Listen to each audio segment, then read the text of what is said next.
Assalamualaikum warahmatullahi wabarakatuh. Selamat pagi Ibu Sus dan Pak Faris beserta teman-teman mahasiswa Rombel H. Semoga semuanya dalam keadaan sehat walafiat. Di sini saya akan memaparkan materi mengenai hakikat logika. Tujuan pembelajaran pada hari ini adalah mengetahui pengertian logika, mengetahui sejarah perkembangan logika, mengetahui pengertian proposisi dan penalaran, mengetahui silogisme, mengetahui teori, mengetahui definisi, dan mengetahui analogi. Sebelumnya, perkenalkan, saya Ilmi Amalia dengan NIM 140141937. Materi yang akan saya sampaikan yaitu pengertian logika, sejarah perkembangan logika, pengertian proposisi dan penalaran, silogisme, teori, definisi, dan analogi. Yang pertama yaitu pengertian logika. Logika berasal dari kata Yunani, logos yang digunakan dengan beberapa arti seperti ucapan, bahasa, kata, pengertian, pikiran, akal budi, ilmu. Dari kata logos kemudian diturunkan kata sifat logis yang sudah sangat sering terdengar dalam percakapan kita sehari-hari. Orang berbicara tentang perilaku yang logis sebagai lawan terhadap perilaku yang tidak logis. Tentang tata cara yang logis, tentang penjelasan yang logis, tentang jalan pikir yang logis, dan sejenisnya. Dalam semua kasus tersebut, kata logis digunakan dalam arti yang kurang lebih sama dengan masuk akal. Singkatnya, segala sesuatu yang sesuai dengan dan dapat diterima oleh akal sehat. Secara etimologis, logika merupakan ilmu yang mempelajari pikiran yang dinyatakan dalam bahasa atau disebut juga dengan ilmu bernalar. Akan tetapi, logika tidak hanya merupakan suatu ilmu atau sains, tetapi juga suatu seni atau art. Dengan kata lain, logika tidak hanya menyangkut soal pengetahuan, melainkan juga soal kemampuan atau keterampilan. Kedua aspek ini berkaitan erat satu sama lain. Pengetahuan mengenai metode-metode dan prinsip-prinsip berpikir harus dimiliki bila seseorang melatih kemampuannya dalam berpikir. Sebaliknya, seorang hanya bisa mengembangkan keterampilannya dalam berpikir bila ia sudah menguasai metode-metode dan prinsip-prinsip berpikir. Selain itu, logika juga sering disebut sebagai jembatan penghubung antar filsafat dan ilmu yang artinya teori tentang penyimpulan yang sah. Nah, penyimpulan yang sah ini sesuai dengan pertimbangan akal dan runtut sehingga mampu dilacak kembali yang sekaligus juga benar.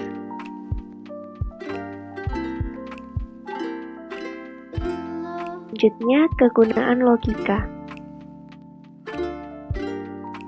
Kegunaan logika yang pertama yaitu membuat daya pikir menjadi lebih tajam dan berkembang melalui latihan-latihan berpikir.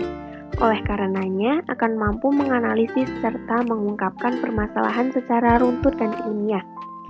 Kemudian, membuat seseorang berpikir tepat sehingga mampu meletakkan sesuatu pada tempatnya dan mengerjakan sesuatu tepat pada waktunya, atau berpikir secara efektif dan efisien.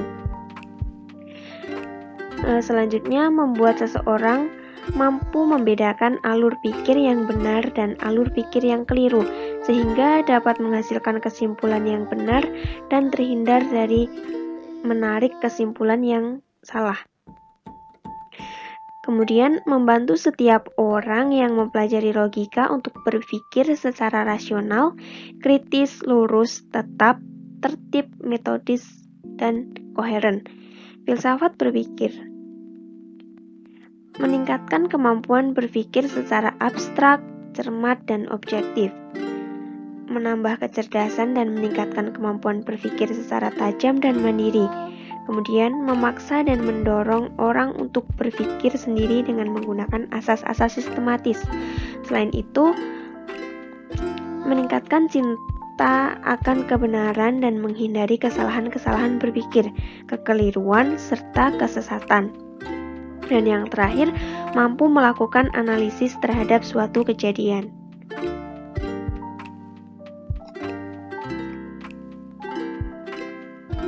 Selanjutnya, sejarah logika. Di Yunani kuno, logika dimulai sejak Thales tahun 624 sebelum Masehi sampai 548 sebelum Masehi. Filsuf Yunani pertama yang meninggalkan segala dongeng, tahayul, dan cerita-cerita isapan jempol dan berpaling kepada akal budi untuk memecahkan rahasia alam semesta. Thales mengatakan bahwa air adalah arke dalam bahasa Yunani yang berarti prinsip atau asas utama alam semesta. Saat itu, Thales telah mengenalkan logika induktif. Kemudian Aristoteles mengenalkan logika sebagai ilmu, yang kemudian disebut logika saintika. Aristoteles mengatakan bahwa Thales menarik kesimpulan air adalah arke alam semesta dengan alasan bahwa air adalah jiwa segala sesuatu. Kemudian pada masa abad pertengahan, yaitu pada abad 9 hingga abad 15, buku-buku Aristoteles seperti The Interpretation Isagoge oleh Provius dan karya Boethius masih digunakan. Thomas Aquinas tahun 1224 sampai 1274 beserta kawan-kawannya berusaha mengadakan sistematisasi logika. Dan pada masa modern terdapat tokoh-tokoh seperti Petrus Hispanus pada tahun 1210 sampai 1278, Roger Bacon tahun 1214 sampai 1292, Raimundus Lullus pada tahun 1232 sampai dengan 1315 yang menemukan metode logika baru yang dinamakan Ars Magna, yang merupakan semacam aljabar pengertian. William Ockham pada tahun 1295 sampai 1349. Kemudian pengembangan dan penggunaan logika Aristoteles secara murni diteruskan oleh Thomas Hobbes pada tahun 1588 sampai 1679 dengan karyanya Leviathan, dan John Locke pada tahun 1632 sampai 1704 dalam An Essay Concerning Human Understanding. Franz Bacon pada tahun 1561 sampai 1626 mengembangkan logika induktif yang diperkenalkan dalam bukunya Novum Organum Scientiarum.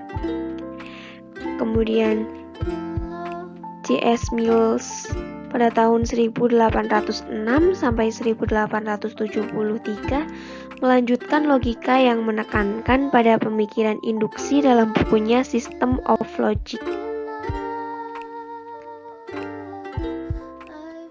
Selanjutnya, macam-macam logika. Macam-macam logika yang pertama ada logika alamiah atau naturalis. Logika alamiah adalah kinerja akal budi manusia yang berpikir secara tepat dan lurus sebelum dipengaruhi oleh keinginan-keinginan dan kecenderungan-kecenderungan yang subjektif. Kemampuan logika alamiah manusia ada sejak lahir yang berdasarkan pengalaman. Misalnya dapat membedakan bahwa sesuatu itu adalah berbeda dengan sesuatu yang lain atau suatu buah-buahan dapat atau tidak dapat dimakan. Selanjutnya ada logika ilmiah atau artificialis. Logika ilmiah memperhalus, mempertajam pikiran serta akal budi. Logika ilmiah menjadi ilmu khusus yang merumuskan asas-asas yang harus ditepati dalam setiap pemikiran. Berkat pertolongan logika ilmiah inilah akal budi dapat bekerja dengan lebih tepat, lebih teliti, lebih mudah, dan lebih aman. Logika ilmiah dimaksudkan untuk menghindarkan kesesatan atau paling tidak dikurangi dasarnya hasil penelitian laboratorium. Misalnya, suatu buah-buahan dapat atau tidak dapat dimakan dengan berdasarkan hasil penelitian. Unsur apa yang terdapat dalam buah-buahan hingga dapat dimakan dan tidak dapat dimakan. Seperti itu. Selanjutnya, pengertian proposisi dan penalaran. Pengertian adalah suatu gagasan atau ide yang bermakna, suatu pengertian baru tentang suatu objek atau benda melalui pengetahuan dan lebih cenderung berbentuk pemaknaan. Selanjutnya, proposisi adalah istilah yang digunakan untuk kalimat pernyataan yang memiliki arti penuh dan utuh yang dapat dinilai benar dan salahnya.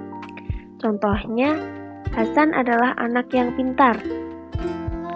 Besi bila dipanaskan memuai. Semua gajah memiliki belalai. Ketiga contoh tersebut dapat dinilai benar dan salahnya dengan jelas. Selanjutnya, penalaran merupakan proses berpikir yang bertolak dari pengamatan indera atau pengamatan empiris yang menghasilkan sejumlah konsep dan pengertian.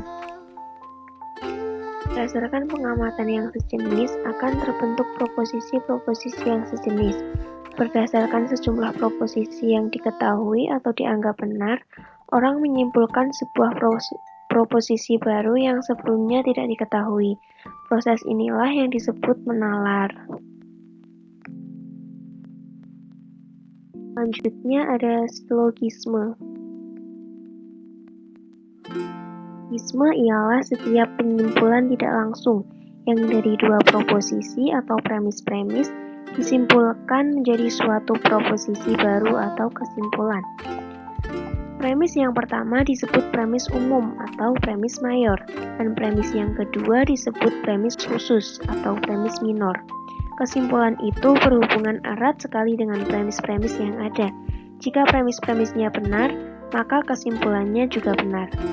Jadi, yang dinamakan silogisme di sini adalah suatu pengambilan kesimpulan dari dua macam keputusan yang mengandung unsur yang sama dan salah satunya harus universal. Suatu keputusan yang ketiga yang kebenarannya sama dengan dua keputusan yang mendahuluinya. Dengan kata lain, silogisme adalah merupakan pola berpikir yang disusun dari dua buah pernyataan dan sebuah kesimpulan.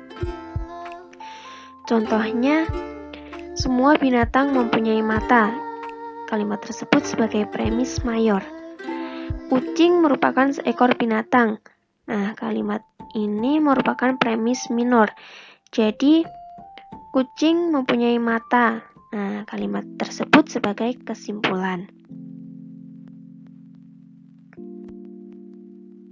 Jenis silogisme yang saya bahas ada 3, yaitu silogisme kategoris, silogisme hipotesis, silogisme alternatif. Silogisme kategoris adalah silogisme yang terdiri dari 3 proposisi atau premis kategoris. Silogisme hipotesis adalah silogisme yang premis mayornya berupa keputusan hipotesis dan premis minornya merupakan pernyataan kategoris. Dan silogisme alternatif adalah silogisme yang premis mayornya premis alternatif. Premis minornya membenarkan salah satu alternatifnya dan kesimpulannya menolak alternatif yang lain.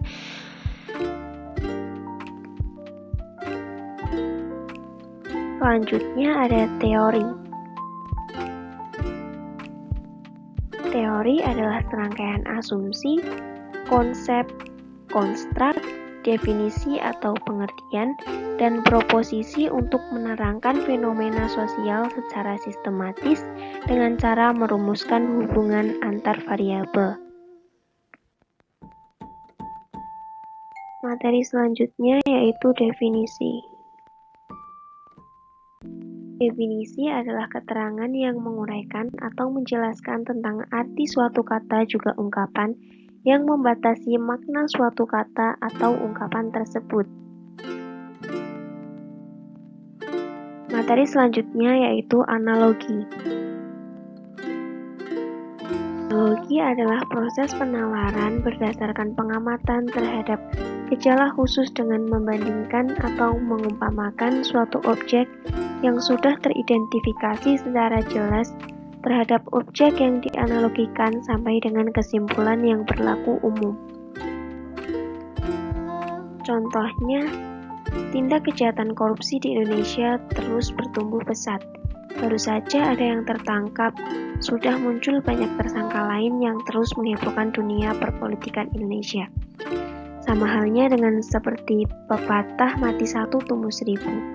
Begitu juga keadaan tindak korupsi di negara ini yang terus tumbuh pesat dan merugikan banyak orang.